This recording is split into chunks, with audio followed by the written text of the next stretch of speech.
चलो कोई बात नहीं, वो मैं भूल गया था, लाइव करनी तो थी। अब इतनी सुबह फिर एक पर्सन लाइव करने के लिए आएगा, तो इसलिए मैं खुद ही कर लेता हूँ। तो बच्चों ना, आप याद दिला दिया करो, क्यों फालतू में किसी की नींद खराब करी सुबह सुबह।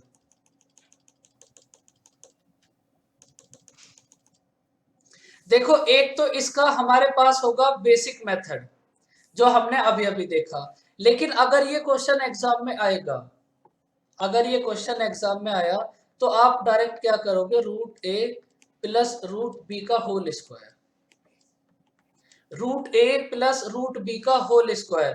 तो ए की वैल्यू कितनी है हमारे पास 4, बी की वैल्यू हमारे पास कितनी है 9, और इसका होल स्क्वायर।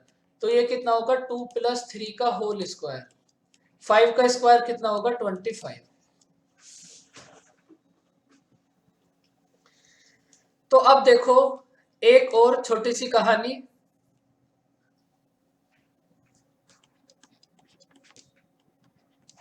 ए sine square theta plus B cosec square theta.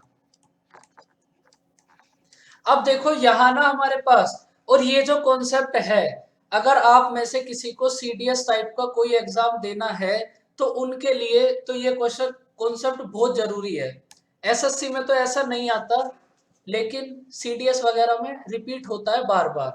अब देखो, अगर आपको इस इक्वेशन की मैक्सिमम वैल्यू तो इन्फिनिटी होगी, और आपको हमेशा मिनिमम वैल्यू फाइंड आउट करने के लिए आएगी।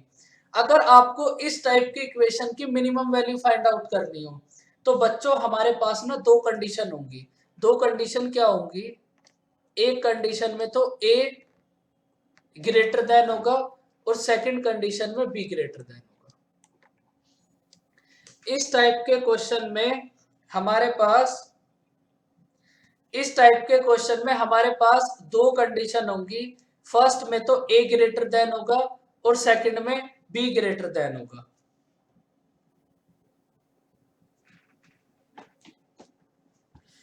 तो जब आपके पास ए ग्रेटर देन होगा, तो बच्चों बताओ मिनिमम वैल्यू कितनी होगी।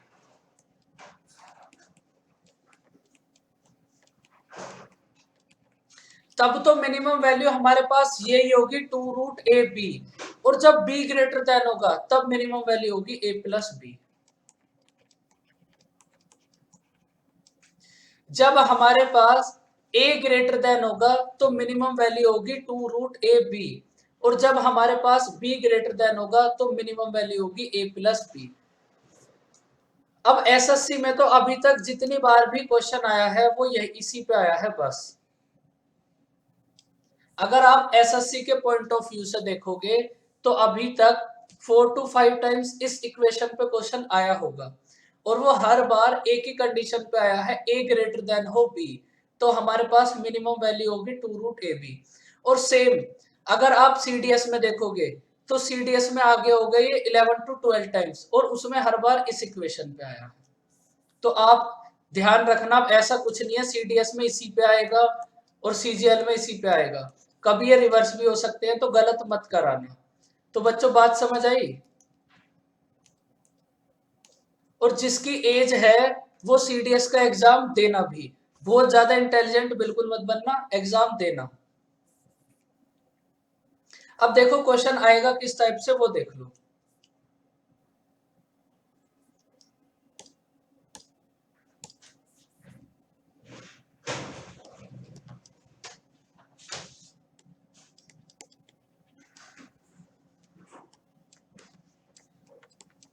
क्वेश्चन नंबर 83 आपकी पीडीएफ में होगा, question number 83।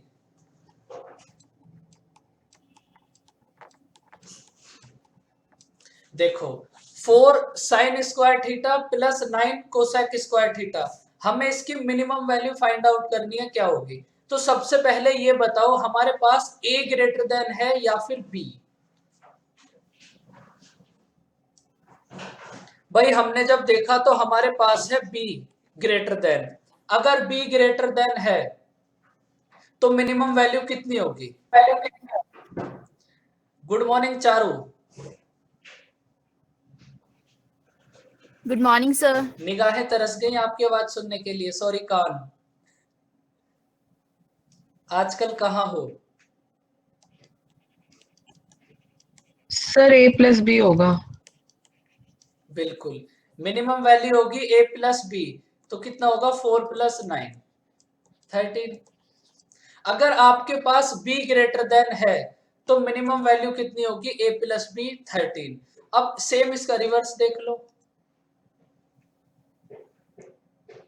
Question number 84।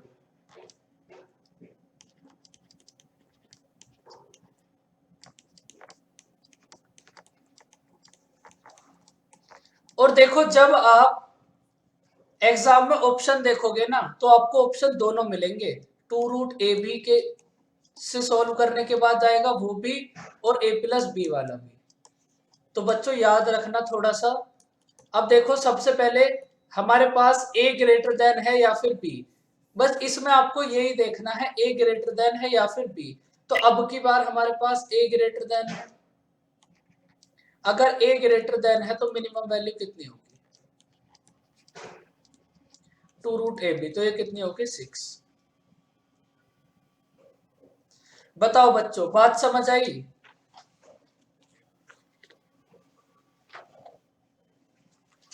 Sir 12 होगा। 12 होगा sir. Okay okay, sorry sorry,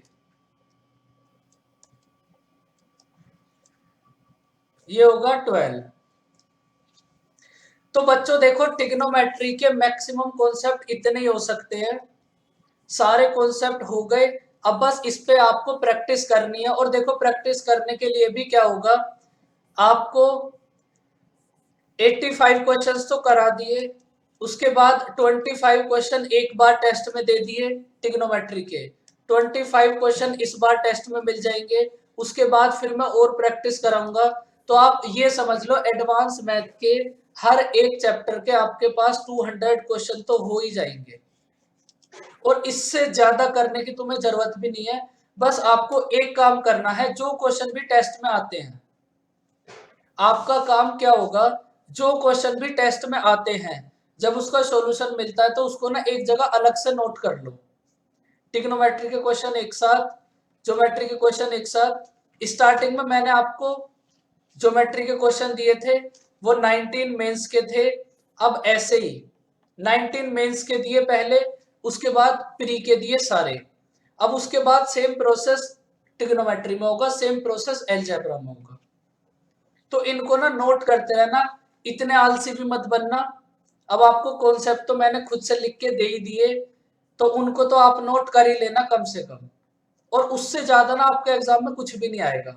और आपको ये नोट इसलिए करने हैं, जब आपका एग्जाम होगा, जिनका CHSL है उनका 12 अप्रैल को एग्जाम है, और जिनका CGL है उनका 29 मई को। तो जब भी आपका एग्जाम होगा, एग्जाम से पहले आप बस अपनी एडवांस मैथ की नोटबुक पढ़ोगे जो आप नोट करते हो, कोई बुक नहीं करनी, कुछ भी नहीं करनी, आपका सिलेक्शन 100% हो जाएगा। इसलिए इन सबको नोट करके रखना, ऐसा ना हो बाद में कि आपको कुछ पता ही ना हो। तो बच्चों बात समझ गए?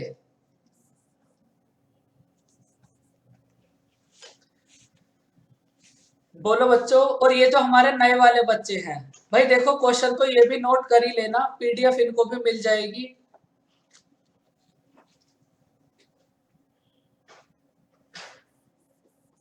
होगा, बेसिक से भी होगा। सर बैंकिंग में को ऐसा कुछ आता है सर एडवांस मैथ से? बैंकिंग में एडवांस मैथ से 2 चैप्टर आएंगे, 2D और 3D, वो भी बहुत बेसिक फॉर्मूला बेस। फॉर्मूला अगर आप डायरेक्ट याद कर लोगे,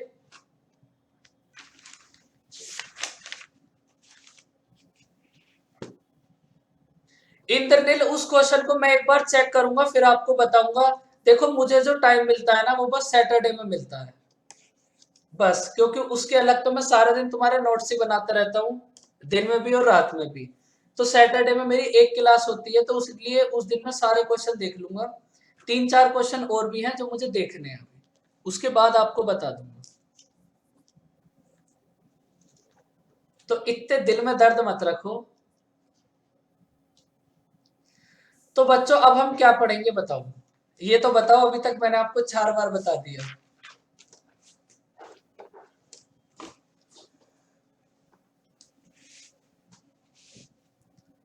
हाइट एंड डिस्टेंस। देखो हाइट एंड डिस्टेंस में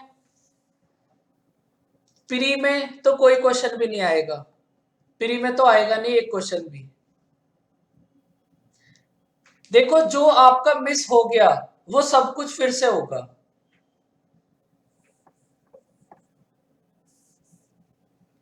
किसी दिन ऐसा करेंगे बीच में थोड़ा 2-2 घंटे की क्लास लेके आपको करा देंगे, आप समझ भी जाओगे, उस बात की टेंशन मत लो। लेकिन यहां से ना चीजों को कंटिन्यू करो, जो मिस हो गया वो सब कुछ फिर से होगा।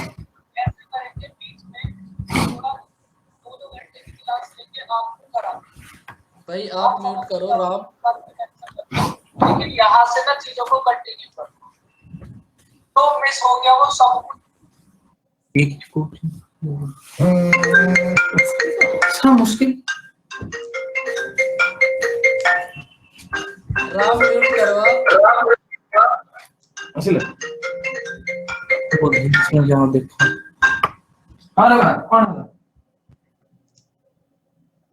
हाँ यार भाई से एक क्लास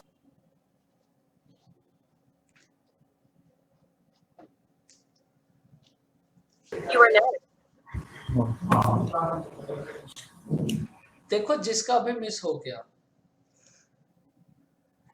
उसका फिर से हो जाएगा, उस बात की वो टेंशन आपकी नहीं है, वो मेरी टेंशन है।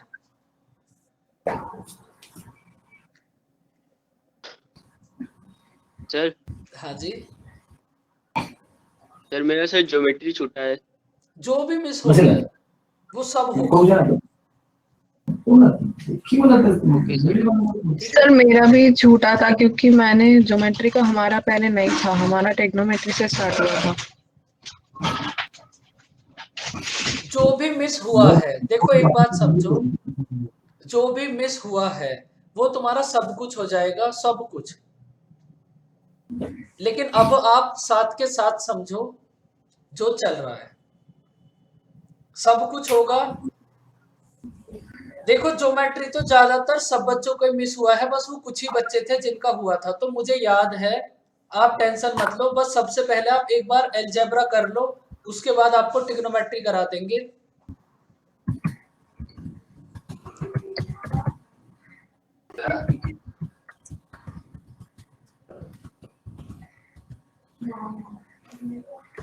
अब देखो हाइट एंड डिस्टेंस, अब देखो समझ लो, जो नोट हो गया जो मिस हो गया कोई बात नहीं, कोई बात नहीं, मिस हो गया बहुत खुशी की बात है बच्चों, कोई बात नहीं। जब ज्योमेट्री स्टार्ट होगा तो फिर वो 2 महीने तक चलेगा, इसलिए कोई बात नहीं, सब होगा, टेंशन मत लो।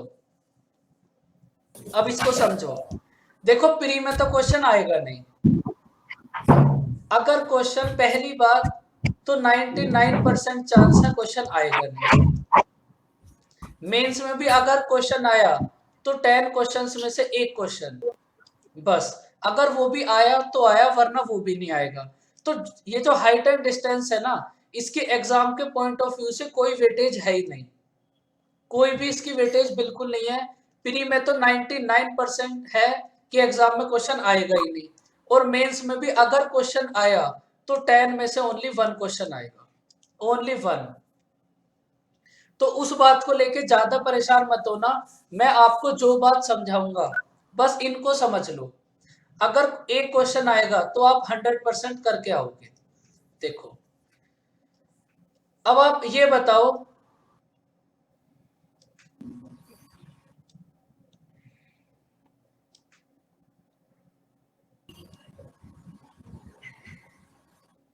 देखो अगर आप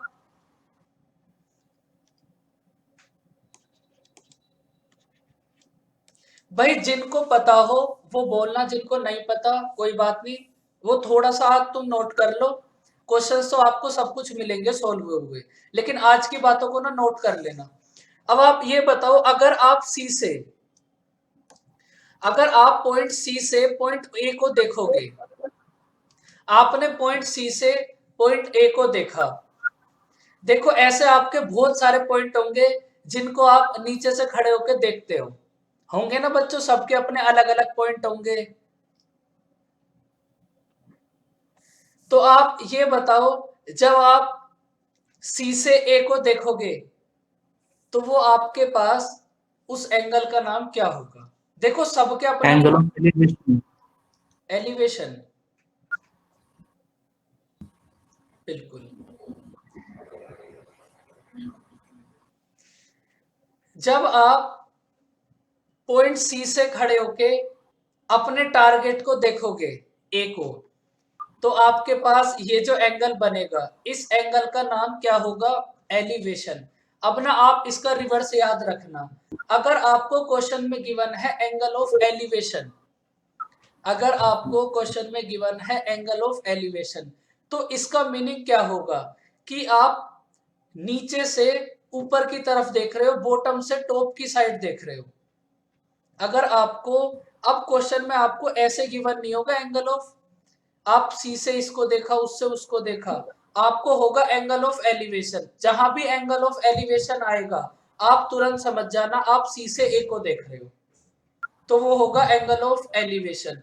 अब इसका रिवर्स बताओ, अगर आपका शिकार, देखो इस कंडीशन में जब आप सी से ए को देख रहे हो तो इसका मतलब क्या है कि आप अपने शिकार की तलाश कर रहे हो कि किधर है, इतने बड़े कॉलेज में कैसे ढूंढूं, ठीक है। और उसका मतलब जब आप बी से ए देख रहे हो, इसका मतलब आपका शिकार आपको ढूंढ रहा है। रोज तो यही मिलता था, आज दिख नहीं रहा।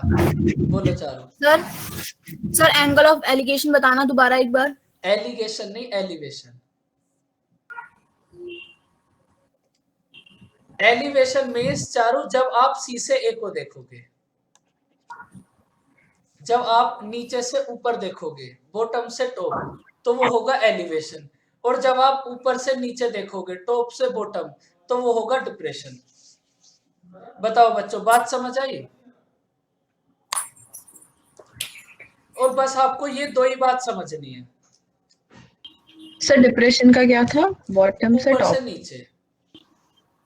अच्छा, टॉप टू बॉटम। हाँ बिल्कुल।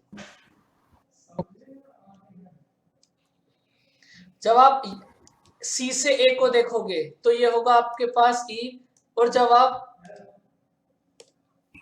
ए से सी को देखोगे तो ये होगा डी। इतनी छोटी सी बात है। अब देखो हमारे पास ना ऐसे कुछ ही एंगल है जिन पर ट्रिग्नोमेट्री रहती है बेस। वैसे हो तो किसी पे भी सकती है, लेकिन हमारे एग्जाम के पॉइंट ऑफ व्यू से ज्यादा जरूरी नहीं है। और उसमें भी हमारे पास कुछ ही एंगल्स ऐसे हैं जिन पर ट्रिग्नोमेट्री बेस होती है। देखो वो एंगल कौन कौन से हैं।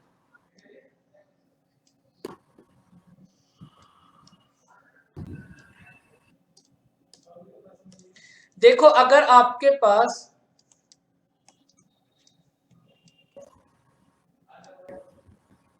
ये एंगल है 30, अगर आपके पास ये सी वाला एंगल है 30, तो आप ये बताओ tan 30 की वैल्यू कितनी होगी?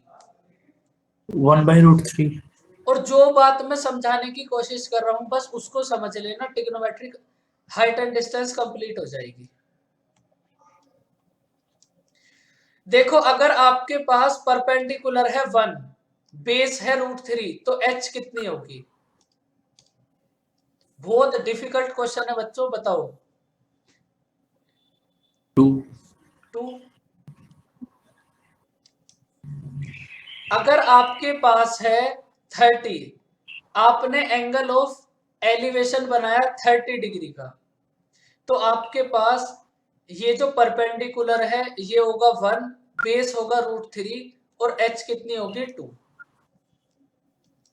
अब आप सेम देखो जब आप 60 डिग्री का एंगल बनाओगे, और एक बात याद रखना, जितना एंगल बड़ा होगा उतना आप पास जाओगे। मतलब क्या हुआ इस लाइन का?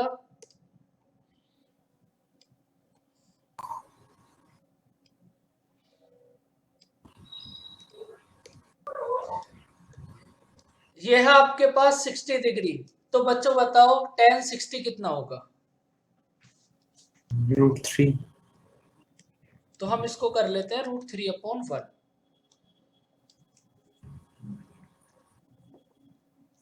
1/√3 30 का होगा चेल्सी। तो अब की बार हमारे पास h कितनी होगी?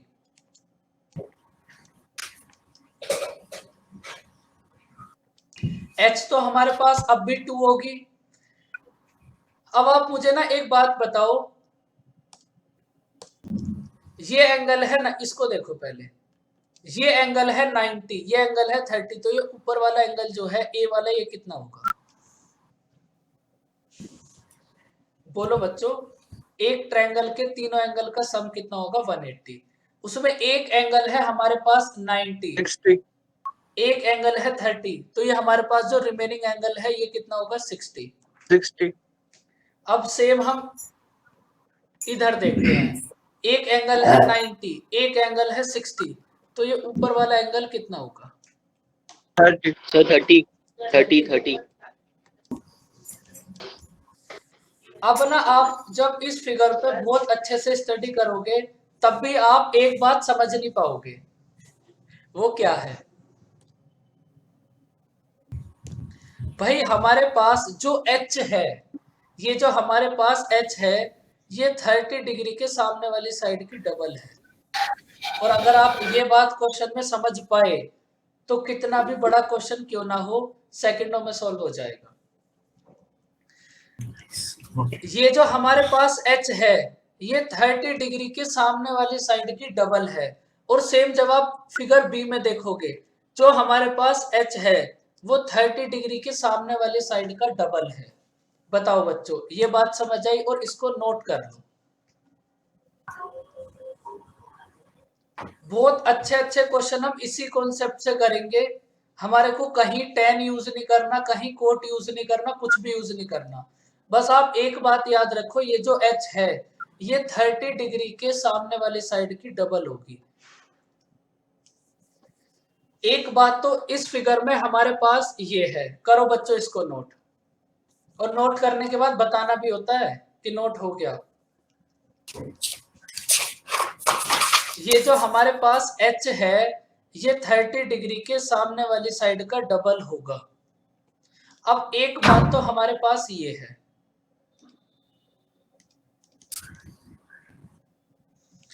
अब आप सेकंड बात देखो, और जब आप फिर से इस फिगर को देखोगे तो एक बात आपकी फिर समझ नहीं आएगी, जो बात आज तक किसी को समझ नहीं आई वो बात समझने वाली है। बच्चों आप ये बताओ, अगर आपके पास ये 30 डिग्री का एंगल है तो ए बी को हम क्या बोलेंगे? पी या फिर बी, परपेंडिकुलर या फिर बेस? और बात बहुत ध्यान से समझना, पूरी ट्रिग्नोमेट्री कंप्लीट हो जाएगी। ये होगा हमारे पास P, ये अगर P है तो ये हमारे पास होगा B। भाई H तो H ही रहेगा। अब आप ये बताओ, अगर 60 है तो ये भी कितना होगा? P, और ये भी कितना होगा? B। अब आप एक बात और समझो, अगर हमारे पास 30 डिग्री का एंगल है, बहुत ध्यान से समझना, अगर हमारे पास 30 डिग्री का एंगल है तो परपेंडिकुलर का रूट 3 टाइम्स होगा बेस। इसको भी नोट करो, परपेंडिकुलर का रूट 3 टाइम्स होगा बेस।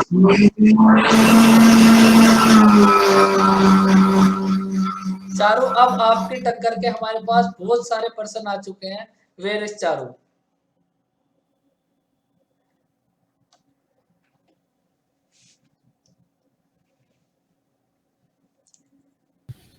को बोलिए सर। कोई बात नहीं, जूस बन रहा होगा राम के घर में। सर और एक को बोलिए सर। बिल्कुल, अभी बोलते हैं। सर सेकंड पॉइंट और एक बार बोलिए। अभी तो ये समझाएंगे, वो तो थोड़ा सा डिस्टरबेंस हो गया था। अभी देखो, अभी मैंने रिपीट करा ही कहा था बच्चों, एक सेकंड रुको। देखो, जब आप इस 30 डिग्री वाली फिगर को देखोगे, जब आप इस 30 डिग्री वाली फिगर को देखोगे तो बच्चों आपको एक बात समझ आएगी कि परपेंडिकुलर का रूट 3 टाइम्स होगा बेस। परपेंडिकुलर का रूट 3 टाइम होगा बेस। और बच्चों ये 2-3 बात ऐसी होंगी, इनको ना आप याद कर लेना, क्वेश्चन में डायरेक्टली आंसर आ जाएगा। परपेंडिकुलर का √3 टाइम होगा बेस। करो बच्चों इसको नोट करने के बाद बताना। फिर से सुनो, परपेंडिकुलर का √3 टाइम्स होगा बेस। अगर हमारे पास परपेंडिकुलर है और हमें बेस फाइंड आउट करना है, बात समझो, अगर हमारे पास परपेंडिकुलर है और हमें बेस फाइंड आउट करना है तो हमें कुछ नहीं करना, परपेंडिकुलर में √3 से मल्टीप्लाई कर दो, हमारे पास बेस आ जाएगा। अब सेम बात आप इधर देखो 60 डिग्री में, अगर हमारे पास परपेंडिकुलर है √3 और हमें बेस फाइंड आउट करना है तो हमें कुछ नहीं करना, परपेंडिकुलर को √3 से डिवाइड कर दो। अगर हमारे पास परपेंडिकुलर है और बेस फाइंड आउट करना है तो आपको √3 से मल्टीप्लाई करनी पड़ेगी, और अगर हमारे पास परपेंडिकुलर है, बेस फाइंड आउट करना है तो अब की बार √3 से डिवाइड करना पड़ेगा। दोनों बातों को नोट कर लो।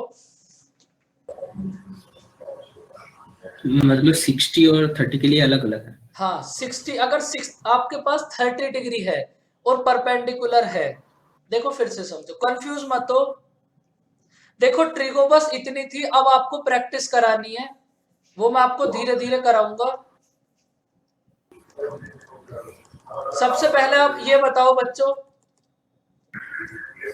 ये 30 डिग्री वाला पॉइंट आप समझ गए? इसको बताओ पहले। परपेंडिकुलर का √3 टाइम होगा बेस। अगर परपेंडिकुलर हमारे पास सपोज 10 है, सपोज परपेंडिकुलर हमारे पास 10 है और हमें बेस फाइंड आउट करना है तो 10 में √3 से मल्टीप्लाई कर दो, बेस हो जाएगा 10√3। देखो ये तो थी √3 की बात 30 डिग्री पे। अब सेम देखो आप 60 डिग्री में, 60 डिग्री में शाम आप एक बार म्यूट कर लो, बच्चों को नॉइस आ रही है।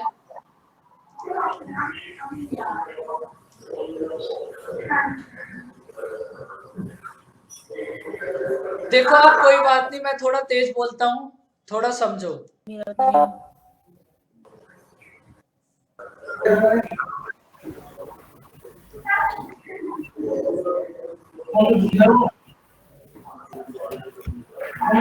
राम आप म्यूट कर लो प्लीज। Sorry sir. हो गया बच्चों म्यूट, अब समझो।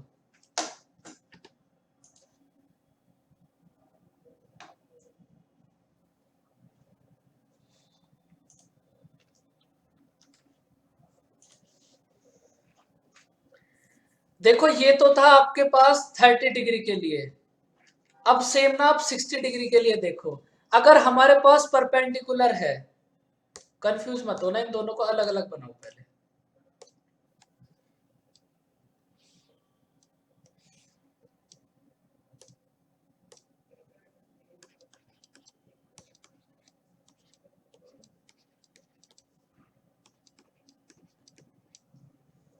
देखो अब ना आप ऐसे समझो, अगर हमारे पास परपेंडिकुलर है 10√3 तो आप ये बताओ बेस कितना होगा, बताओ सब बच्चों, आपने अभी अभी फिगर नोट करी थी ना, उससे बताओ। इतना कंफ्यूज मत हो, थोड़ा सा बात समझो। 10 होगा सर 10 अब ये 10 आपने कैसे फाइंड आउट करा?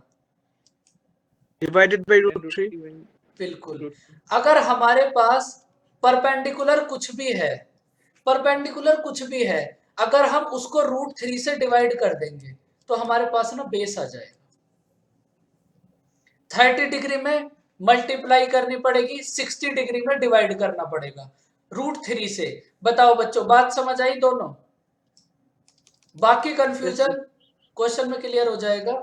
अब बताओ किसी को कोई डाउट?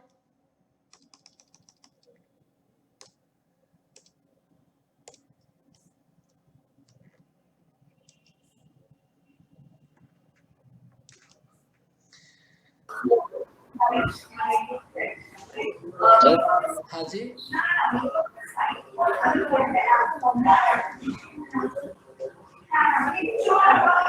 राम आप म्यूट कर लो प्लीज।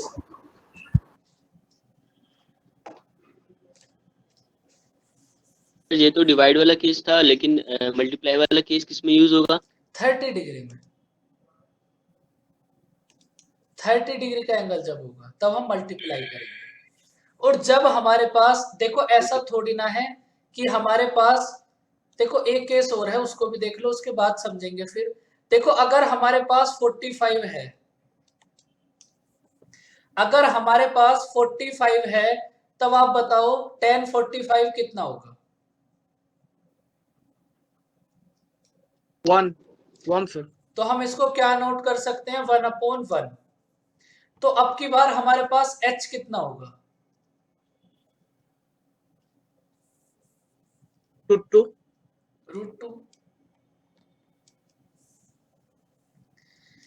तो ये तो बेचारा बहुत इजी सा है। अगर हमारे पास एंगल है 45 तो परपेंडिकुलर भी 1, बेस भी 1, और h कितना होगा? √2। अब देखो वैसे ज्यादातर क्वेश्चन जो भी आएंगे वो इन्हीं पे बेस आएंगे, 30 60 45। लेकिन अगर कोई कंडीशन ऐसी हो जब हमारे पास कुछ भी ना हो, थीटा, बस ऐसे ही थीटा बोल दिया हो, तब हम क्या करेंगे? देखो इसी में बना लेते हैं, लेकिन आप अलग अलग फॉर्म करना।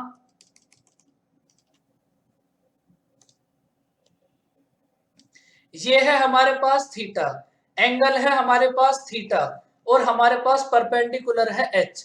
अब बताओ बच्चों बेस कितना होगा? जिनको ट्रिग्नोमेट्री आती है वो बोल सकते हैं हाइट एंड डिस्टेंस, जिनको नहीं आती कोई बात नहीं, आप डायरेक्ट याद कर लो। अगर हमारे पास एंगल है थीटा और ए बी है हमारे पास h, तो BC कितनी होगी?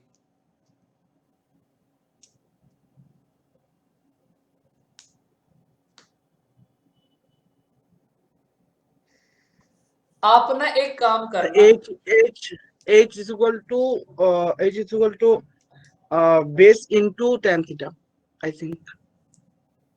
बताओ बच्चों,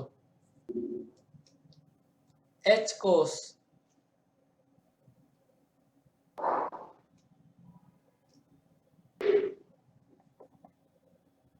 देखो वो तो आपको परपेंडिकुलर, तो वो तो गिवन होगा क्वेश्चन के अंदर, वो आपको फाइंड आउट नहीं अच्छा। करना, वो तो आपको गिवन होगा। नहीं, मैं H का रिस्पेक्ट में मैं बोल रहा हूँ सर। देखो आप ना एक बात समझ लो, ये कितना होगा? h cot theta. H cot, yes. आप एक बात हमेशा याद रखो, अगर आपके पास है थीटा में, अगर आपके पास एंगल है थीटा, तो परपेंडिकुलर के मल्टीप्लाई कर दो कोट थीटा के साथ, तो बेस आ जाएगा। 30 और 60 में आपके पास √3 वाला केस चलेगा बस। बताओ बच्चों बात समझ आ गई? इनको अभी नोट कर लो, ये सारी बातें तो क्वेश्चन से ही समझ आएंगी।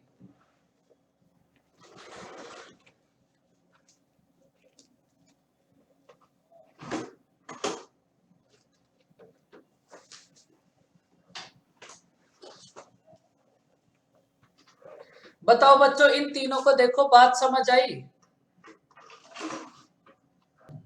अरे सर मैं इस फॉर्म में ही बोला था, मैं tan थीटा फॉर्म में बोला था सर। नहीं कोई बात नहीं, वो 1/10 कोटी हो जाएगा। हाँ। अब देखो हम कुछ रिजल्ट देखते हैं, लेकिन बच्चों अब कैसे देखेंगे? चलो कोई बात नहीं, आप समझो, आपका ना होमवर्क होगा।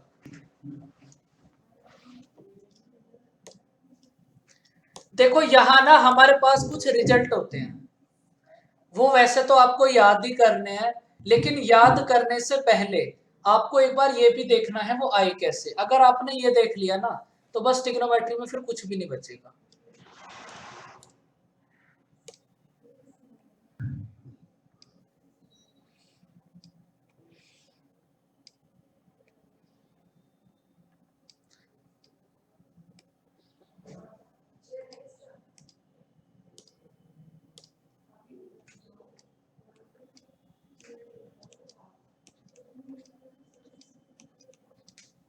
अब बच्चों आप एक बात बताओ, हमारे पास दो एंगल है 30 डिग्री और 60 डिग्री। हमारे पास दो एंगल हैं 30 डिग्री और 60 डिग्री। तो इसमें से सी और डी में से बताओ 30 और 60 कौन से होंगे। ये सी वाला एंगल, पहले सी को बताओ, एक साथ मत बताना। ये जो एंगल सी है ये 30 होगा या फिर 60 30 होगा? होगी, 30 होगा सर, 30। बिल्कुल 30 भाई, तो आप 30। जितना दूर से देखोगे एंगल उतना छोटा बनेगा। इसका मतलब अगर आप 30 डिग्री का एंगल बनाओगे तो वो बनेगा पॉइंट सी से, और जब आप पास जाके देखोगे तब आप एंगल बनाओगे 60 डिग्री का।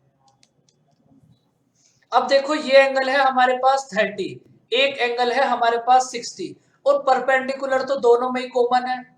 भाई ये जो परपेंडिकुलर है ये तो 30 डिग्री और 60 डिग्री दोनों में ही कॉमन है ना बच्चों, बताओ बात समझ आई? हाँ सर। तो अगर ये Yes, कॉमन sir. है तो आपका एक होमवर्क है, यहां से हमारे पास रिजल्ट होंगे, उन्हें हम कल की क्लास में देखेंगे, वो फाइंड आउट करने हैं। उसमें कुछ नहीं करना, tan 30 से फाइंड आउट करना पहले परपेंडिकुलर को, उसके बाद tan 60 से परपेंडिकुलर फाइंड आउट करना, और परपेंडिकुलर तो दोनों केस में इक्वल ही होगा। Yes sir. तो उसको इक्वल करके आपके पास ए बी, बी सी और सी डी की वैल्यूज आ जाएंगी, और ये आपका होमवर्क है। Okay sir. देखो हम जितनी दूर से देखेंगे एंगल उतना छोटा बनेगा, और जितनी पास से देखेंगे एंगल उतना बड़ा बनेगा। तो अब आप ये देखो, जब आप 30 डिग्री को देखोगे तब हमारे पास ये है परपेंडिकुलर, और जब आप 60 डिग्री को देखोगे तब भी हमारे पास यही है परपेंडिकुलर। तो परपेंडिकुलर तो दोनों केस में कॉमन है। अगर एक साइड आपके पास कॉमन है तो फिर आप तीनों साइड का रेशियो फाइंड आउट कर सकते हो। तो आपका यही होमवर्क है, आप कल तक ट्राई करना, परपेंडिकुलर को कॉमन करके आपके पास परपेंडिकुलर BC और BD ये तीन रेशियो आएंगे, और ये कल की क्लास में फाइंड आउट करने हैं। सबसे पहले अप्लाई करना tan 30 परपेंडिकुलर अपॉन बेस, उसके बाद अप्लाई करना tan 60 परपेंडिकुलर अपॉन बेस, दोनों केस से परपेंडिकुलर को इक्वल कर देना, रेशियो आ जाएंगे। तो बच्चों आप ट्राई करना।